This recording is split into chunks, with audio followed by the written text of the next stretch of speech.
richest per capita biodiversity, who has the richest natural bank, the natural capital, the natural asset, if we value it well. And if you just extrapolate it, finished goods value and put it back, and we have in Naturenomics developed such a program. And we did it with none less than Nick Stern and Joseph Stiglitz. So I'm saying these guys are the guys who are champions of climate change and champions of the world of economics. So overall, just to end this so that we can carry on with the real conference, is to say that we are 42, but we're not giving up. We have this time said, let's see, our resolutions will be out by the 4th, so that we don't forget what we actually promised. We also want to say what we can retrieve and recover from the past for the last 5 years. And we basically have really to understand that without you, we can't move ahead.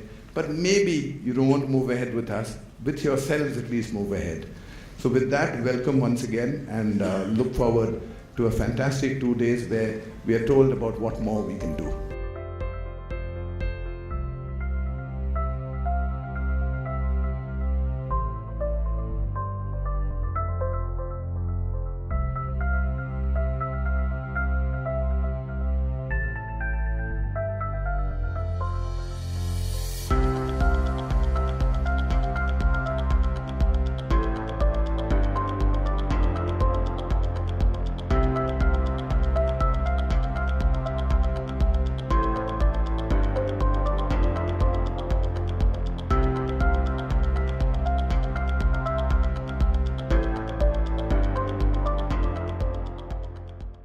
I think one of the biggest advantage and the opportunity that the forum brings in is, unlike any other conferences that we are used to, where there is people from one sector or one discipline, this gives us a diversity of people who are attending these conferences.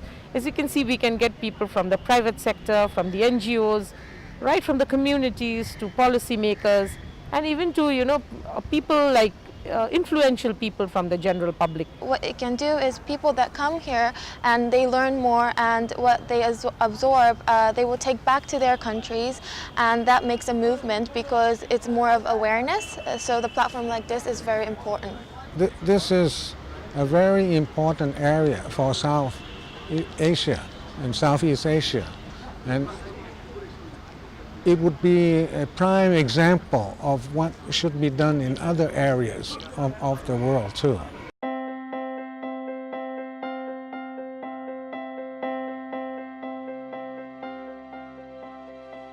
In terms of conservation and education, I think it doesn't matter what you're studying today, whether you're studying physics or chemistry or biology or literature. Conservation is something which has to be ingrained into our overall curriculum, because the aspects of conservation are critically important for the future of the planet, for the health of the planet, for sustainable livelihoods, for attaining sustainable development goals.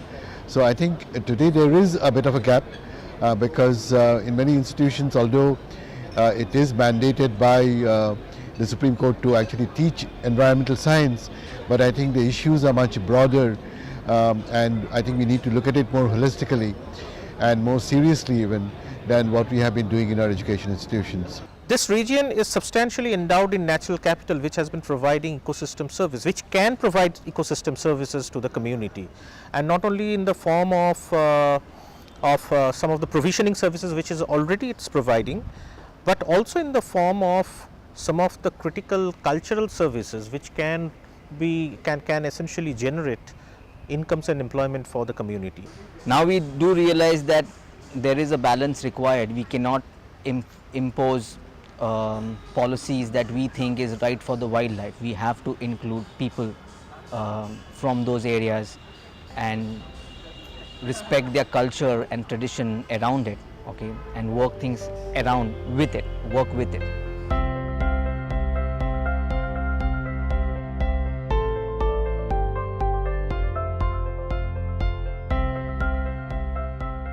Circular economy is all about not creating waste at the outset. And if you don't create waste, you're being sustainable. So it is not about reducing the symptom after waste has already been created. It is about curing the disease, which is when you actually design your, so basically it's a new economic system. So when you design a system, you need to make sure, or design a product or design a service, you need to think before designing that the system, product or service has to be restorative and regenerative at the outset itself. Inherently, if you see that our communities have been very, very circular. India has been one of the most circular civilizations, and what we've done is, except at the grassroots or maybe at a village level, we're still a bit circular, but we are very, very, very linear in urban India, and also in the rural clusters, the rural urban areas.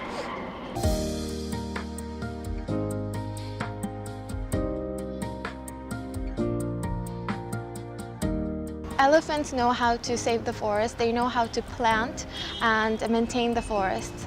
So without elephants, the forests are not there, and without the forest, our life is not there. So the elephants are very important because they connect to our lives. So for my role, by participating here and taking back the story, and because I represented my country and they know me as Miss Japan and the work that I do there, they will understand the situation and the wild elephants and the wild nature, and about the conservation and the forum. And with that, I think Japan and Assam, India will come closer. In a country like India, where the forest or the natural resources belong to the government, I think it's very, very essential for us to bring the environment right at the center of development of all the communities, because unless and until they own the natural resources, and unless they see a benefit in actually conserving these natural resources or using it sustainably, all our conservation efforts are going to become a failure. So we have to bring environment in the center of community-based conservation. মই আপোনালোকৰ পৰা এটো জানিব বিচাৰিম যে আপোনালোকে কেনেকুৱা ধৰণৰ সমস্যাবোৰ ফেস কৰি আছে আৰু সেই সমস্যাবোৰ ধৰক সমাধান কৰিবলৈ আপোনালোকে কেনেকুৱা পদক্ষেপ হাতত লৈছে। প্ৰথমতে আমি বহুত সুখতে আছিলো, কিন্তু মাজতে জঙ্গলবিলাক নষ্ট হৈ যোৱাৰ কাৰণে বন্যপ্ৰাণীবিলাক সব গাঁৱলৈ ওলাই আহে। Major problems the local people are facing is water scarcity. মোৰ সমস্যা হ'ল এটা গৰা খহনীয়া, আৰু আমাৰ গোটেই বাৰী আৰু কিবা শিল পাথৰবিলাক যেতিয়া আমি মানে বেলেগ কিবাত নিছিলোঁ, তাৰ সমস্যাত আমি গোটেই গৰা খহি আমাৰ অনিষ্ট কৰিছে, এইবিলাক আমাৰ সমস্যা হৈছে। I think coming from a scientific research organization, I think one of the biggest challenges that we face as researchers, or hardcore researchers or action researchers, is the kind of outward communication that we do. We seem to lack the ability to, communicate with the outside world, the important work that we do, and the important scientific research we do, and the results that we get from our research that could, change the lives of many people. The equilibrium is really important, but it is something that is so hard to achieve. Perhaps because we have gone too far, and there's less forest, there's less wildlife, but there's a much larger human population. And the human population, of course, is less understanding of this equilibrium that we have to achieve in this world. But I think as climate change happens, most people are starting, or at least more and more people are starting to understand that we must do something immediately. Otherwise, if we don't have this equilibrium, the wildlife, natural resources are going to be destroyed, and then human life will also be destroyed. I think definitely we have to think about sustainable development, and also livelihood generation for when you're talking about conservation projects. And that is actually particularly something that we've struggled with a lot, because since 2009 I've been volunteering in Nepal, and when we initially started the idea of like creating learning grounds and talking to the farmers about how we need to develop different types of like farming techniques, that is more permaculture based or ecosystem based, their response was that, how do I sustain myself? How do I earn money? Now let's think of a scheme like community-based tourism. When you think of community-based tourism, you are apparently creating a market by way of which essentially the money flows to the community. The community understands that the tourists visit that particular resource more so because of the resource itself, because of the forest or the river or whatever. So naturally there is a need to conserve this resource. So until and unless they do that, until and unless they think of tiger conservation or elephant conservation, they are not going to have this revenue stream in place. And that is why this experiment has worked tremendously, particularly in Africa. So when you are thinking of a development paradigm, even for the rural sector, it has to be service based. It's very clear. And that is why you are thinking of this, suppose a tourism, it's a service based industry. So naturally it's the community which gets employment, community which gets income. So naturally that's where the future lies.